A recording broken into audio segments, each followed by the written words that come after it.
El atraco en el Plateau de Wyoming. Esto sucedió un par de semanas después de que comenzara el verano.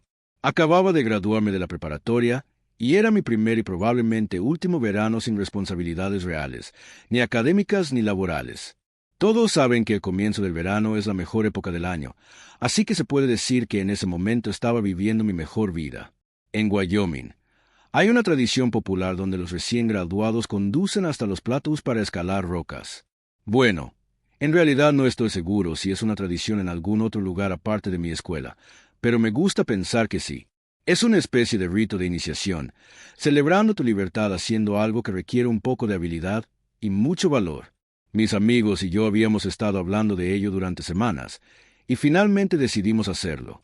Se sentía como la manera perfecta de comenzar lo que esperaba sería unas vacaciones de verano inolvidables.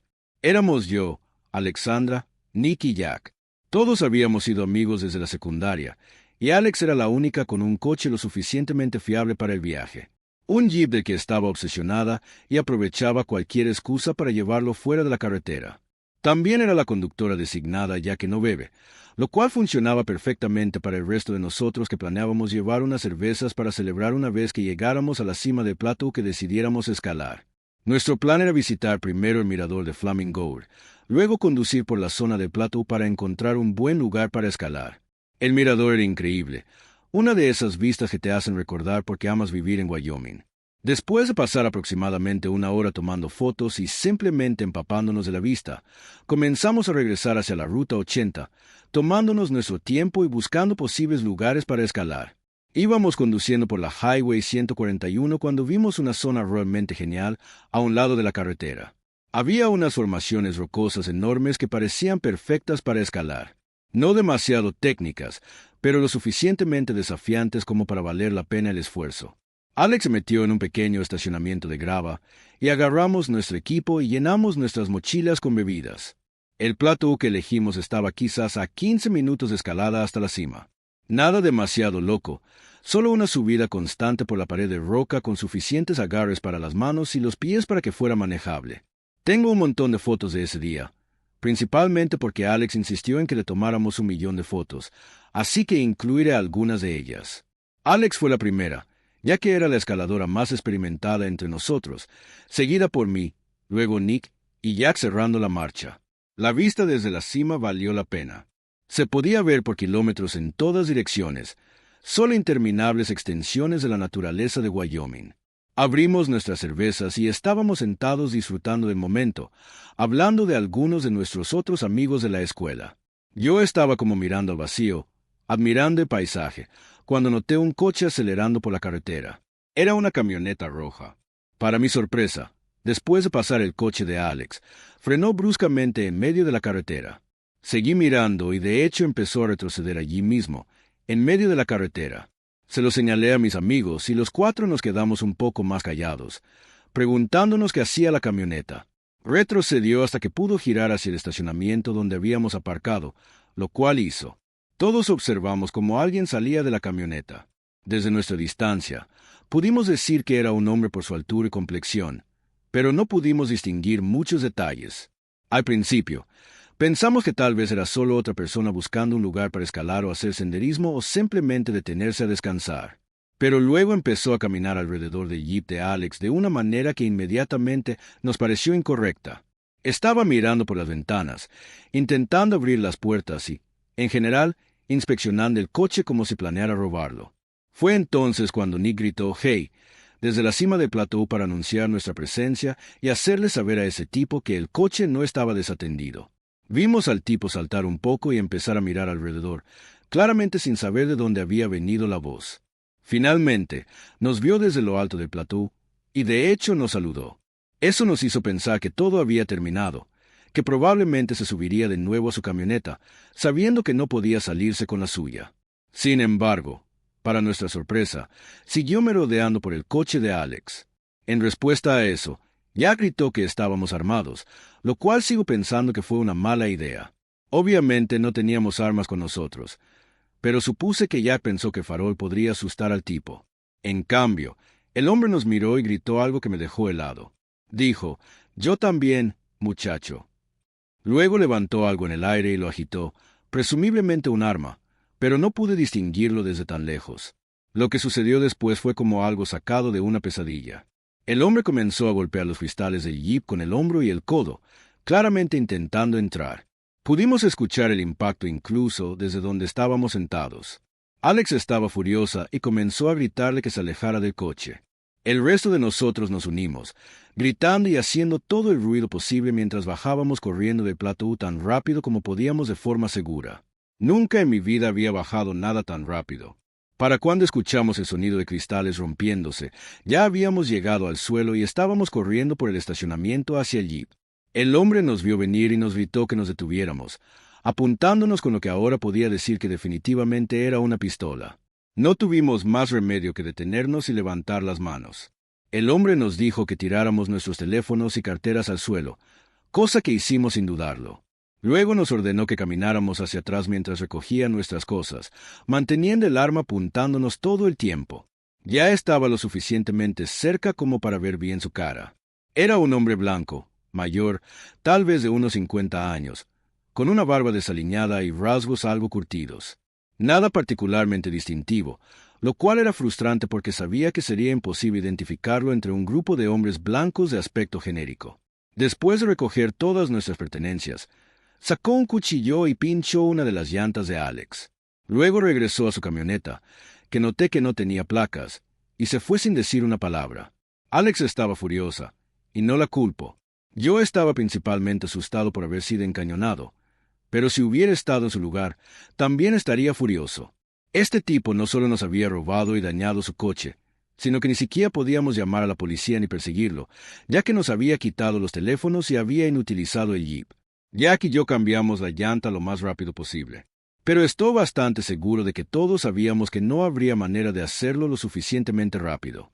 Una vez de vuelta a la carretera, Alex condujo tan rápido como pudo en la dirección en que había ido la camioneta, pero él ya se había ido. Nos rendimos poco después. Ni conocía el camino de regreso a la ciudad de memoria, así que decidimos ir a casa y averiguar qué hacer desde allí. Tan pronto como llegamos a casa de Alex, usamos el teléfono de su madre para llamar a la policía. Les dimos una descripción del hombre y su camioneta, pero sin placas ni ninguna otra información de identificación. No había mucho que pudieran hacer excepto estar atentos a alguien que coincidiera con la descripción. Obviamente, nunca volvimos a saber nada de la policía. Y hasta donde sé, el tipo nunca fue atrapado. Arruinó por completo lo que debería haber sido uno de los mejores días de nuestro verano, y no creo que ninguno de nosotros se sintiera seguro yendo a áreas remotas como esa durante al menos unos meses. Yo definitivamente no lo hice. La trampa del desierto de Nuevo México. Mi nombre es Sofía. Esto sucedió hace 3 años, cuando tenía 19. Mi hermano mayor, Luke, acababa de graduarse de la universidad en California, y los dos estábamos conduciendo a través del país de regreso a casa en Nueva Jersey. Como había estado viviendo allí durante 4 años, había acumulado todo un apartamento de cosas, muebles, electrónica, libros, todo. Y no había forma de que pudiera volar de regreso con todo eso. Pero esa no era la razón principal por la que lo hacíamos. Quiero decir, un viaje por carretera a través del país. Me apuntaba a eso cualquier día de la semana. Lo consideraba unas vacaciones de verano, incluso mejores. Podríamos haber tomado la ruta directa a través de Nevada y Colorado, pero Luke quería ver más del país sobre el que había estado estudiando, y yo tampoco había estado en lugares como Zion o el Gran Cañón, así que decidimos tomar la ruta escénica a lo largo del borde sur. Luke insistió en alquilar un UAU en lugar de simplemente enviar todo, venderlo y empezar de nuevo en casa. Honestamente, creo que también estaba tratando de ahorrar dinero donde pudiera, como un típico recién graduado universitario. El UAU no era enorme, pero era lo suficientemente grande como para que me sintiera como si estuviéramos conduciendo un pequeño camión de mudanzas por todo el país. Antes de irnos, tanto nuestros padres como prácticamente todos los foros de viajes que consultamos tenían la misma advertencia: tengan cuidado en Nuevo México. No es que todo el estado fuera peligroso, pero había historias sobre estafas dirigidas a viajeros, así como crímenes en algunas de las ciudades más pequeñas y situaciones generalmente sospechosas en las zonas más remotas del desierto. Nuestro padre nos dijo específicamente que no nos detuviéramos allí a menos que fuera absolutamente necesario y que, si lo hacíamos, nos pegáramos a las gasolineras principales y volviéramos a la autopista lo más rápido posible. Luke y yo acordamos que simplemente conduciríamos directamente por Nuevo México sin parar. Llenaríamos el tanque en Arizona, conduciríamos lo más rápido posible y pararíamos de nuevo una vez que llegáramos a Texas. Parecía un plan razonable. La primera parte del viaje fue increíble. Zion era increíble y el Gran Cañón era todo lo que había esperado. Conducir por Arizona fue realmente hermoso de una manera que no había esperado. Pero en algún lugar del remoto tramo de Nuevo México, nuestro plan se desmoronó. El UAU estaba consumiendo más gasolina de lo que Luke había anticipado, y el indicador bajaba más rápido de lo que habíamos calculado. En retrospectiva, probablemente fue un poco ingenuo asumir que podríamos cruzar todo el estado sin detenernos. Empezamos a buscar la próxima gasolinera a lo largo de la autopista, pero según nuestro GPS, aún quedaban unos 40 kilómetros. El indicador ya estaba por debajo de un cuarto de tanque, y Luke se estaba poniendo nervioso sobre si lo lograríamos. Se detuvo para revisar el mapa, y fue entonces cuando nos dimos cuenta de que realmente no teníamos otra opción. Había un pequeño pueblo a unos 10 kilómetros que aparecía en el GPS con una gasolinera. No era lo ideal, pero era mejor que arriesgarse a quedarse sin gasolina en medio del desierto. El pueblo era diminuto, probablemente no más de unos pocos cientos de personas, si acaso. Tenía esa extraña quietud que tienen algunos pequeños pueblos del desierto, como si todos estuvieran dentro escondiéndose del calor. Aunque ese día no hacía particularmente calor. Había unos pocos edificios deteriorados, una pequeña calle principal y poco más. No vimos a otros viajeros o coches pasando, lo cual nos pareció extraño ya que todavía estábamos relativamente cerca de una autopista importante. La gasolinera era uno de esos lugares genéricos con unas pocas bombas y una pequeña tienda de conveniencia. Mientras Luke llenaba el tanque, noté que recibíamos miradas extrañas de los pocos lugareños que estaban cerca. Nada agresivo, solo miradas persistentes que me hacían sentir incómoda. Había un tipo apoyado en la tienda de conveniencia fumando un cigarrillo con el que no paraba de cruzarme las miradas, y tuve que obligarme físicamente a no mirarlo. Me dije a mí misma que probablemente era solo porque obviamente no éramos de allí y conducíamos un UAU con placas de California, pero no pasó nada. Después de que Luke terminó de repostar, intenté navegar de regreso a la autopista. Esa debería haber sido la parte sencilla. Literalmente podíamos ver la autopista desde ciertas intersecciones en el pueblo, pero cada camino que tomábamos parecía alejarnos más de ella. Era lo más extraño. Conducíamos hacia donde sabíamos que estaba la autopista, y el camino se curvaba. Terminaba en un callejón sin salida o simplemente nos llevaba en la dirección completamente equivocada. Era como si todo el pueblo estuviera literalmente diseñado para incomodarnos, por ridículo que suene. Y antes de que preguntes por qué no usábamos el GPS, bueno, lo estábamos haciendo, o al menos lo intentábamos, pero no ayudaba. Estaba claro que Google no había actualizado esa ubicación en años porque el mapa nos seguía llevando carreteras que ya no existían o eran totalmente inaccesibles. Y además de todo eso, la señal era prácticamente inexistente allí. Así que pasaba por ciclos de breve conexión, seguidos de la nada durante minutos. Terminamos conduciendo por las mismas pocas cuadras varias veces, y yo me estaba poniendo cada vez más ansiosa. Luke estaba tratando de mantener la calma, pero yo podía decir que él también estaba frustrado. Empezó a sentirse cada vez más antinatural, como si hubiera algo poco acogedor en ese lugar del que se suponía que debíamos habernos mantenido alejados. No puedo describirlo, pero esa sensación de literalmente ver la autopista, pero nunca poder alcanzarla, era simplemente tan extraña y profundamente inquietante. Después de otros 20 minutos de conducir en círculos, Luke decidió regresar a la gasolinera y simplemente pedir direcciones a la antigua usanza. Le supliqué que no lo hiciera, pero prácticamente me gritó, diciendo que estábamos literalmente atrapados en el único lugar del que nos habían dicho que nos mantuviéramos alejados. Pude darme cuenta de que estaba bastante asustado en ese momento, así que simplemente me callé. Después de regresar a la gasolinera, entró mientras yo esperaba en la furgoneta. Cuando salió, tenía una expresión preocupada en su rostro. Subió y dijo que el tipo que trabajaba allí le había dado direcciones, pero que parecían innecesariamente complicadas. Según el empleado, teníamos que conducir 27 kilómetros en dirección opuesta a la autopista, por unas carreteras secundarias del desierto, para finalmente dar una vuelta y llegar a una rampa de acceso. Lo miré como si se hubiera vuelto loco.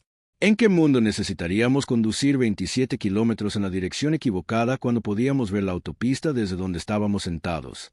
Le pregunté a Luke cómo era el tipo, y me dijo que parecía bastante amable, pero que había algo extraño en la confianza que tenía en las indicaciones. Como si estuviera intentando muy duro convencer a Luke de que esa ruta indirecta era la única manera. Luke también mencionó que el empleado le había estado haciendo muchas preguntas sobre a dónde íbamos y cuánto tiempo íbamos a viajar. Antes de que pudiera siquiera decirlo, Luke me dijo: «No me fío en absoluto. Tenemos que salir de aquí». Simplemente empezó a conducir y no me opuse. Finalmente se detuvo en una calle lateral tranquila para averiguar qué hacer a continuación. El GPS seguía sin funcionar correctamente y sentí que empezaba a hiperventilar. Una pequeña parte de mí no podía evitar pensar que algo realmente terrible estaba a punto de suceder. Y entonces, como si fuera una señal, una camioneta polvorienta se detuvo a nuestro lado. Sentí que mi corazón comenzaba a acelerarse y miré a Luke, quien, por lo que pude ver, ya se estaba preparando para salir disparado si llegaba el caso. La ventanilla de la camioneta bajó, y el tipo le preguntó a Luke si nos habíamos averiado o si estábamos perdidos. Luke se quedó mirando al tipo durante unos segundos antes de responder, claramente tratando de evaluar si estábamos en peligro o no. Me senté en el asiento de pasajero tratando de controlar mi respiración. Así de asustada estaba. Si hubiera estado sola, no sé qué habría hecho. Después de unos tensos momentos, Luke se limitó a decir que íbamos hacia la autopista. También describió la ruta que planeábamos tomar para llegar, que me di cuenta de que eran las indicaciones que nos había dado el empleado de la gasolinera. No tenía la mejor vista del hombre desde donde estaba sentada, pero por el tono de su voz, parecía que se puso muy serio después de escuchar a mi hermano hablar. Nos preguntó si estábamos locos y dijo que definitivamente no debíamos seguir esas indicaciones. Continuó diciendo que la ruta que mi hermano había descrito nos llevaría hacia una zona realmente desolada que se sospechaba que era un punto caliente de tráfico de drogas. En su lugar, nos dio direcciones alternativas. Luego dijo que era un milagro que no nos hubieran robado ya, considerando lo despistados que éramos y lo mal que destacábamos, conduciendo un Uaul y todo. Luego, antes de que pudiéramos siquiera agradecerle, se fue conduciendo. Ni Luke ni yo dijimos nada después de eso. Luke simplemente empezó a conducir, siguiendo las instrucciones del hombre. Efectivamente, a aproximadamente 1 milla de la ciudad, había un camino de grava que era fácil de pasar por alto si no lo buscabas. Era la entrada a la autopista menos intuitiva y más enrevesada que jamás había visto, pero después de seguir el camino durante un buen rato, nos devolvió a la autopista, y eso fue todo. Luke y yo hablamos un poco sobre todo el asunto, pero no creo que ninguno de los dos quisiera insistir demasiado en ello. Obviamente ahora nos reímos, y toda nuestra familia conoce la historia y nos pide que la contemos de vez en cuando. Pero en ese momento fue lo más inquietante que nos había pasado. Nunca olvidaré esa indescriptible sensación de estar allí. Era como una mezcla de temor, anticipación y ansiedad fusionadas en una sola. Mi hermano lo describió como una especie de limbo sin aliento donde no te estás asfixiando del todo, pero puedes sentir que se acerca. Nunca quiero volver a experimentar eso. La sombra de Rijeka. Esto sucedió hace 5 años, 5 veranos para ser exactos. Mi novia en ese momento, a quien llamaremos PS, acababa de graduarse de la universidad conmigo habiéndome graduado un año antes.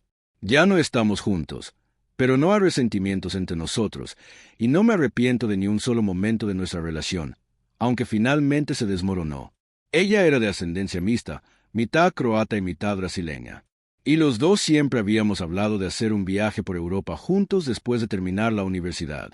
Y si hay algo que debas saber sobre PS, es que si se proponía algo, no se detenía ante nada para lograrlo. Llámalo la sangre latina. Ese es siempre el chiste que hacía. Así era ella. Así que, tan pronto como se graduó, los dos comenzamos a planear las vacaciones de verano que siempre habíamos fantaseado. Había un problema evidente. Sin embargo, ambos estábamos dolorosamente sin dinero, así que tendríamos que viajar con un presupuesto ajustado. El itinerario que finalmente elegimos era bastante ambicioso para 2 personas con un presupuesto limitado. Pasaríamos una semana en Croacia, terminando con 2 noches en Rijeka, que era la ciudad natal de los abuelos de PS. Ella nunca había estado allí, pero había crecido escuchando historias al respecto de su abuela. Y pude darme cuenta de que estaba emocionada de ver de dónde venía su familia. Como estábamos tratando de ahorrar hasta el último céntimo, no podíamos permitirnos ninguno de los hoteles elegantes o incluso hostales decentes. En cambio, terminamos reservando los Irons y alojamientos de viaje más baratos que pudimos encontrar con poca antelación. Estoy hablando de lugares con reseñas de una estrella y fotos que parecían tomadas con un teléfono plegable, pero no nos importó. Solo estábamos felices de ir. Zagreb y Dubrovnik fueron increíbles, incluso con nuestro presupuesto ajustado. Las ciudades estaban llenas de turistas, lo que facilitaba mezclarse y encontrar comida barata y actividades gratuitas. Pero Rijeka era diferente. Es una ciudad portuaria en la costa norte, y aunque técnicamente está en el agua, no es exactamente lo que llamarías un destino de playa. Más importante aún, definitivamente no era un lugar turístico popular. Caminando, PS y yo éramos claramente algunos de los únicos extranjeros en toda la ciudad. Esa debería haber sido nuestra primera señal de alarma, pero honestamente, nos encantó. PS habla un croata decente, no fluido, pero lo suficiente para arreglárselas, y yo iba captando algunas frases a medida que avanzábamos. Pasamos nuestro primer día simplemente deambulando, hablando con los lugareños, empapándonos de la auténtica experiencia croata que no pudimos obtener en las ciudades turísticas. PS es una de esas personas que pueden entablar conversación con cualquiera, y yo también soy bastante hablador, así que nos estábamos pasando en grande charlando con tenderos y gente al azar por la calle. Todos parecían bastante amables, aunque noté que recibíamos algunas miradas persistentes. No las típicas miradas curiosas que esperarías que recibieran los turistas. Estas se sentían diferentes, como más intensas, pero a PS no parecía molestarle, así que supuse que solo estaba siendo paranoico. En nuestro segundo día, decidimos aventurarnos un poco más lejos del centro de la ciudad para encontrar un lugar auténtico para almorzar. PS había oído hablar de esta pequeña zona de restaurantes por alguien en nuestro Airbnb. Nada elegante, solo un centro local que supuestamente tenía increíbles restaurantes de mariscos. Estaba quizás a 15 minutos a pie del centro a través de algunas calles residenciales que se sentían cada vez más silenciosas a medida que nos alejábamos de la zona principal. El restaurante en sí era bastante anodino, solo un pequeño edificio con un puñado de mesas dentro y un menú sencillo escrito a mano pegado a la ventana. Pero en el momento en que entramos, supe que PS había tenido razón sobre la comida. El olor era increíble, y se notaba que todo era fresco y casero.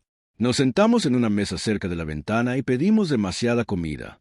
Pescado a la parrilla, algún tipo de pasta de marisco, pan y una botella de vino local que costaba unos 3 euros. Recuerdo pensar que habíamos dado con un tesoro al encontrar este lugar.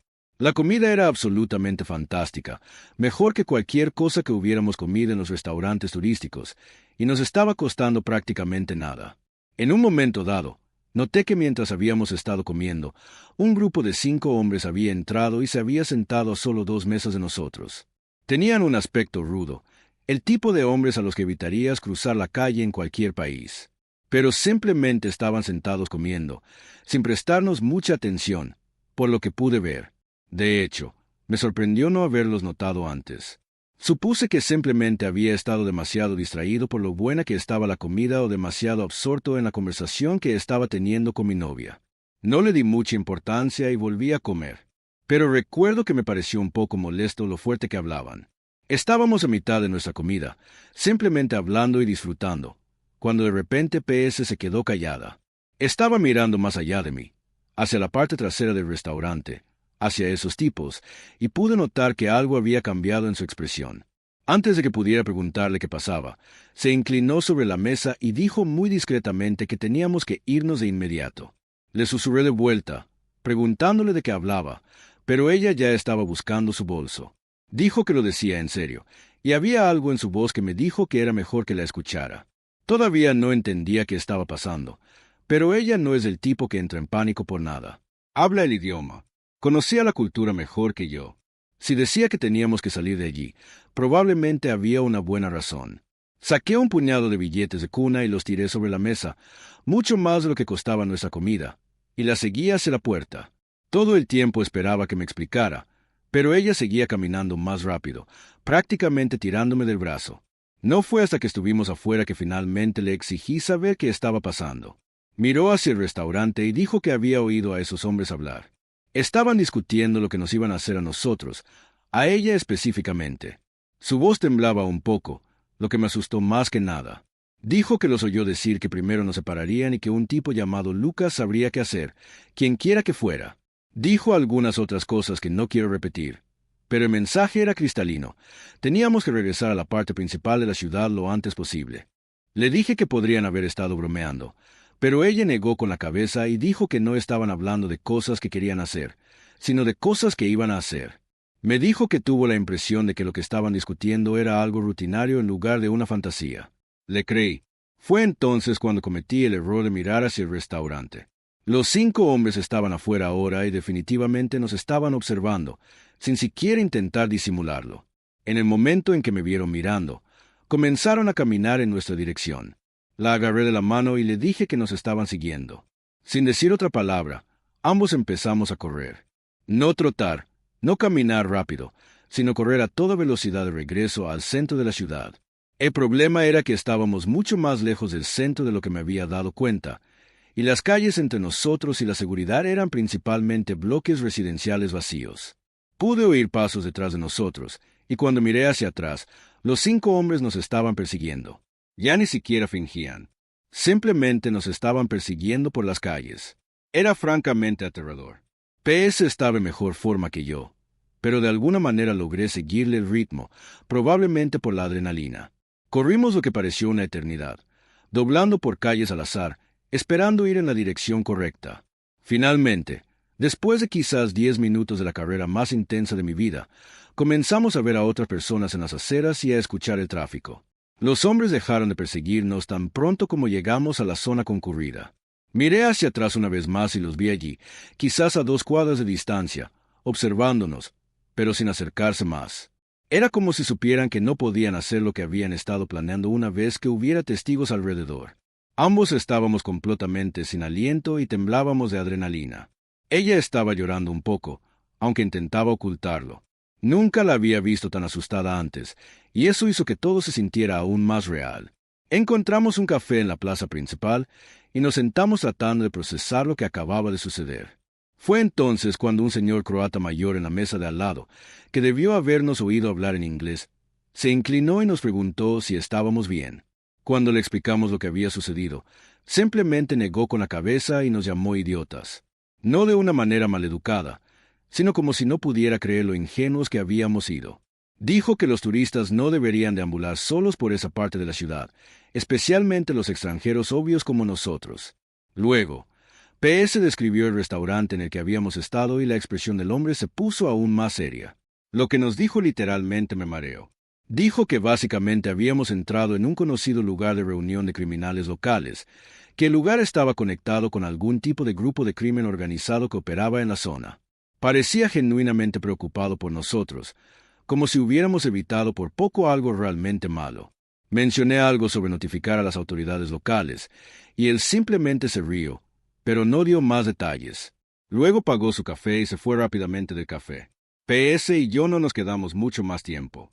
Nos levantamos después de recuperar el aliento y regresamos directamente a nuestro Airbnb. El resto de nuestro viaje quedó prácticamente arruinado. Estábamos demasiado asustados para salir de nuestra habitación, excepto para buscar comida en lugares justo en el centro de la ciudad.